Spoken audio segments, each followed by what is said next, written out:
Lecture 17 तक आप लोग को अपलोड किए हैं।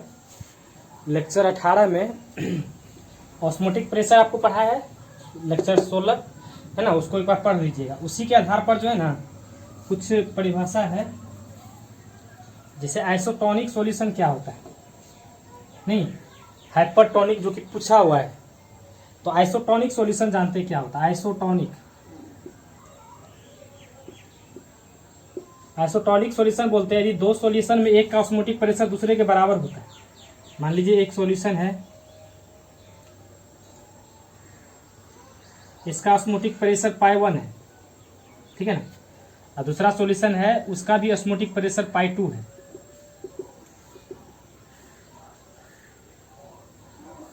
तो ये एक का पाई 1 दूसरा का पाई 2। आइसोटोनिक तब होगा, ये दोनों सॉल्यूशन आइसोटोनिक सॉल्यूशन तब कहलाएगा जब ये वेपर प्रेशर को किससे डिनोट करते हैं, सॉरी ऑस्मोटिक प्रेशर किससे डिनोट करते हैं? पाई 1 से। तो इसका ऑस्मोटिक प्रेशर पाई 1, इसका पाई 2। तो ये दोनों आइसोटोनिक तब कहलाएगा जब इनका ऑस्मोटिक प्रेशर इसके बराबर हो जाए। नहीं, कहने का मतलब क्या हुआ, फॉर आइसोटोनिक सॉल्यूशन आइसोटोनिक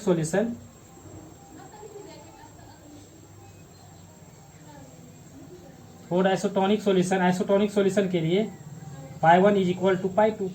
इसी को ध्यान रखना है, ऑब्जेक्टिव पूछेगा, है ना। पाई 1 इज इक्वल टू पाई 2 का मतलब क्या होता है, थोड़ा इसको भी जान लीजिए। पाई 1 इज इक्वल टू पाई 2, पाई बराबर फॉर्मूला क्या होता है? एनसीआरटी नहीं, और पाई 2 का मतलब क्या होगा, ये N2 हो जाएगा, ये N2 एनसीआरटी या सीआरटी होता है, सीआरटी मान के चलिए। एन का मान जब मोल 1 होता है, एन का मान जब 1 होता है मतलब मोल का मान 1 होता है तो उसको मोलर कंसंट्रेशन सी कहते हैं। सीआरटी भी होता है, नहीं तो ये टेम्परेचर कांस्टेंट होगा क्योंकि ये दोनों इस तरह से है। आर आइडियल गैस कांस्टेंट है ना, खाली इसका क्या हो जाएगा, कंसंट्रेशन सेम हो जाएगा। नहीं, C1 इक्वल टू C2।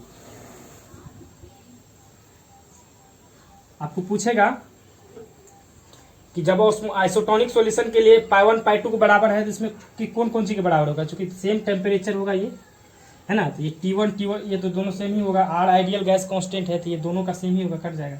रह गया C1, ये अलग अलग होगा। तो आइसोटोनिक सॉल्यूशन के याद रखिएगा C1 is equal to C2 और पाई 1 इज इक्वल टू पाई 2। हम इसको कैसे डिफाइन करेंगे, for isotonic solution For isotonic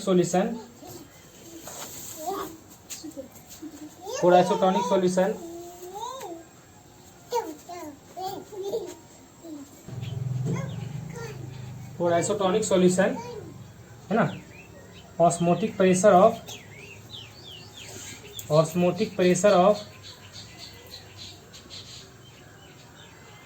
one solution, osmotic pressure of for isotonic solution osmotic pressure of one solution is equal to osmotic pressure of other solution, osmotic pressure of other मतलब दूसरा solution का, ठीक है। तो isotonic solution के याद रखिएगा, osmotic pressure of one solution, जब एक सॉल्यूशन का ऑस्मोटिक प्रेशर दूसरे के बराबर हो जाएगा इसी को बोलेंगे आइसोटोनिक। उसके बाद होता है हाइपरटोनिक सॉल्यूशन।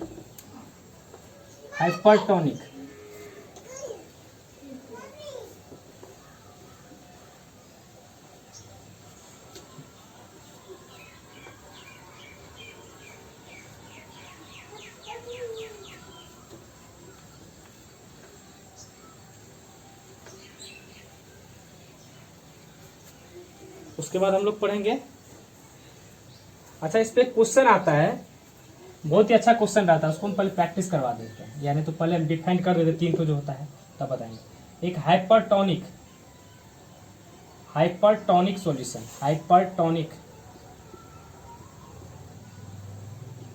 देखिए यहाँ क्या लिखा हुआ, हाई का मतलब होता है ज्यादा, नहीं एक तो हाइपो और हाइपर मतलब ज्यादा, ठीक है। ज्यादा मतलब क्या, जैसे मान लो जैसे एक सॉल्यूशन ये है, इसका ऑस्मोटिक प्रेशर क्या माने पाई 1, दूसरा सॉल्यूशन ये है जिसका ऑस्मोटिक प्रेशर पाई 2। हाइपरटोनिक का मतलब हुआ यदि एक सॉल्यूशन का ऑस्मोटिक प्रेशर दूसरा से ज्यादा होगा, नहीं मतलब इनका ऑस्मोटिक प्रेशर इससे ज्यादा होगा तो इसी को बोलेंगे हाइपरटोनिक सॉल्यूशन। नहीं, कहने का मतलब क्या हुआ, for hypertonic solution, for hypertonic solution, hypertonic solution के लिए क्या हो जाएगा, हाइपरटोनिक के लिए हो जाएगा मतलब एक का ऑस्मोटिक प्रेशर दूसरे से ज्यादा होगा, मतलब पाई 1 इज ग्रेटर देन पाई 2। ठीक है, इसको कैसे डिफाइन करेंगे, for hypertonic solution, for hypertonic solution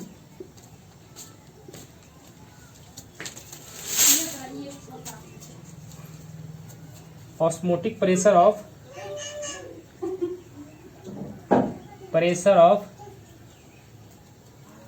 osmotic pressure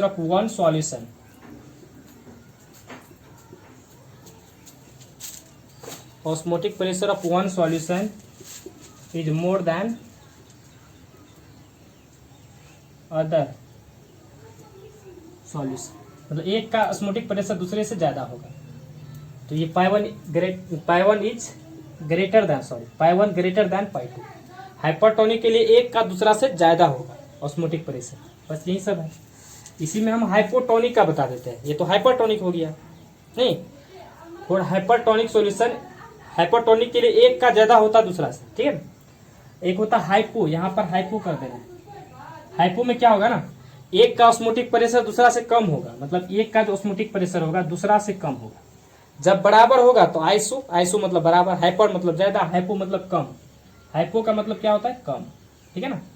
जब एक का ऑस्मोटिक प्रेशर दूसरा से कम होगा तो हाइपोटोनिक, एक का दूसरा से ज्यादा होगा तो हाइपर, बराबर होगा तो आइसो, है ना। इस तरह से इस चीज को ध्यान रखना है। तो ये हो गया आपका हाइपरटोनिक सॉल्यूशन, ठीक है ना। हाइपोटोनिक सॉल्यूशन का पूरा हाइपो यहाँ पर कर देना, hypotonic solution osmotic pressure of one solution is less than, यहाँ पर हो जाएगा मोर की जगह लेस देन, है ना, less than osmotic other solution, less than osmotic pressure of one solution is less than other solution, मतलब एक का ऑस्मोटिक प्रेशर दूसरा से कम होगा, है ना। तो ये था आपका कुछ बेसिक चीज। अब हम आते हैं एक न्यूमेरिकल पर।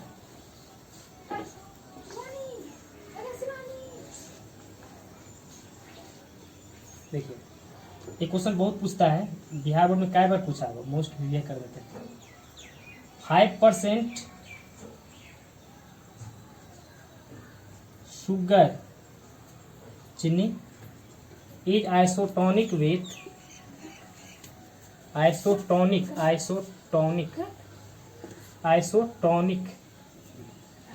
विथ, फिर सुनिए, 5% जो चीनी होगा वो आइसोटोनिक होगा, है ना, आइसोटोनिक विथ 1% ऑफ सबस्टांस, नहीं 1% सबस्टांस का आइसोटोनिक है। तो इसमें कहेगा आपको जो है ना, जो सबस्टांस है इसका मोलिकुलर मास निकालने के लिए,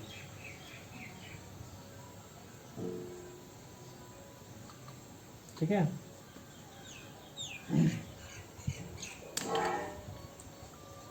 मतलब with 1% of substance, then find molecular mass of substance. तब सबस्टांस का जो है आपको मोलिकुलर मास ज्ञात करना है, ठीक है ना।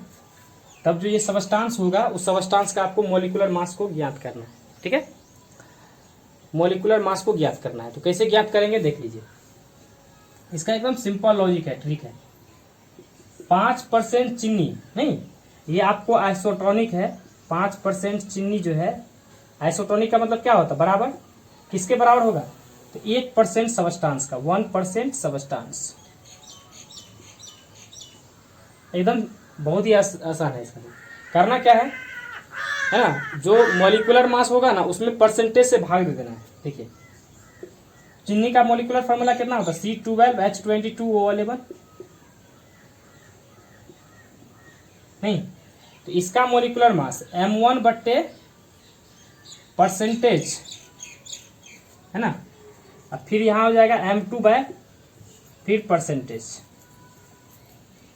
ठीक है, यहाँ पर हम लिख देते हैं एक x% और दूसरा y%, इसको आप याद रखोगे, x% y%, ट्रिक बना लेगा, m1 बट्टे x%, m2 बट्टे y%। m1 क्या हो गया, चीनी, चीनी का मोलिकुलर मास कितने होता है, निकालिएगा 342 आएगा। परसेंटेज कितने हैं 5, इसका हो गया m2, m2 तो यही कह रहा पदार्थ का निकालने के लिए मोलिकुलर मास, यही नहीं बोल रहा है, इसका परसेंटेज है 1। अब भाग दे दो यहाँ पर, 5 6 के 30, 5 8 68.4, नहीं 5 6 के 30, 40 हो गया, 5 8 40, 5 के 20, मतलब यहाँ से यदि m2 मान निकालेंगे कितने हो जाएगा ये, तो 68.4 है ना। फिर एक बार समझ लीजिए, बहुत अच्छा क्वेश्चन है, कई बार पूछा हुआ है, जेईई मेन में भी पूछा हुआ है ना। 5% चीनी जो है आइसोटोनिक है 1% पदार्थ का, ठीक है, तब आपको ज्ञात करना है मोलिकुलर मास ऑफ पदार्थ, है कि नहीं। तो 5% चीनी 1% सब्सटेंस का आइसोटोनिक है, तो क्या फॉर्मूला होता है, ट्रिक बना लेगा, m1 बट्टे x% और m2 बट्टे y%। m1 हो गया चीनी जिसका मोलिकुलर मास 342, x कितने परसेंट है 5, m2 मतलब पदार्थ का मोलिकुलर मास परसेंटेज 1, सॉल्व कर दीजिए। इसी तरह से यहाँ पे कुछ चेंज कर देगा, मान लीजिए 5% की जगह यदि हम यहाँ 15% कर देंगे, है ना, यहाँ सब्सटेंस को कर देंगे 2%, तो क्या नहीं बनेगा, है ना। तो ये हो जाएगा x का मान, यहाँ 15 रख देंगे 342, फिर y का मान क्या हो जाएगा 2, सॉल्व कर देंगे, है ना। इस टाइप का क्वेश्चन यदि आएगा तो आप सॉल्व कर सकते हैं, है कि नहीं। तो क्या इस बार बार यही क्वेश्चन पूछता है, सेम टू सेम, आप देखिएगा क्वेश्चन बैंक में, नहीं तो यही क्वेश्चन बार बार पूछा हुआ है। 5% चीनी जो है आइसोटोनिक है 1% पदार्थ का, तब उसका जो है मोलिकुलर मास ज्ञात करना है। तो सिंपल ट्रिक है, m1 बटे x% बराबर m2 बटे y%। बस इनका आज खत्म हो गया है, आज और पढ़ाते हैं आप लोग को। तो कल वाला लेक्चर देंगे, आप आज थोड़ा कम ही पढ़ाएं, कल वाला लेक्चर आप लोग को डालेंगे इस पर रिवर्स ऑस्मोसिस पर, ठीक है। ऑस्मोसिस पढ़ाए हुए थे ना लेक्चर 16 में, तो रिवर्स ऑस्मोसिस का एक अच्छा कॉन्सेप्ट है, उसको डालेंगे। और उसके बाद वान टॉप फैक्टर आप लोग को पढ़ाएंगे, और उसके बाद आपको एक है हेनरी लॉ, उसके बाद ये चैप्टर खत्म हो जाएगा, ठीक है ना। पॉजिटिव नेगेटिव डिविएशन, तो 3 क्लास आप लोग को बचा हुआ है, तो खत्म हो जाएगा, ठीक है।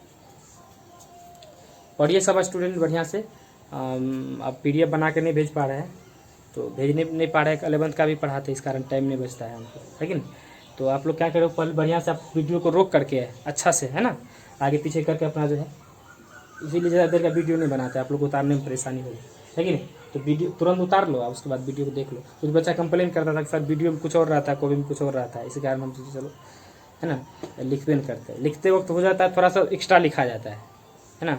तो हु बहु क्या होता है कि नहीं, आप समझते हैं तो थोड़ा 2 लाइन एक्स्ट्रा नहीं पढ़ सकते हैं, खुद से नहीं पढ़ सकते हैं। जो किताब में दिस दैट है वही कॉपी में लिखिएगा, मतलब एग्जाम में लिखिएगा, कुछ अपना दिमाग से, तो वही होता है। जब लिखने लगते PDF जब लिखते थे तो कुछ एक्स्ट्रा पॉइंट दिमाग में आ जाता था, उसको लिख देते थे, है कि नहीं। तो आप लोग कहते कि सर जो उसमें है वही उसमें बोर्ड वीडियो बनाइए, तो उसमें उससे थोड़ी ना हो, है कि नहीं। तो लिखाते वक्त थोड़ा सा एक्स्ट्रा लिखा ही जाता है, इसी कारण आप लोग को PDF नहीं दे रहा था। आप लोग वीडियो को देखिए बढ़िया से, उसमें जो लिखा है उसी को नोट कीजिए, है कि नहीं। चलिए ठीक है, और बहुत जल्दी आप लोगों को क्लास हम दरभंगा में देने वाले हैं ऑफलाइन, है कि नहीं। तैयार रहिए सब स्टूडेंट, ठीक है।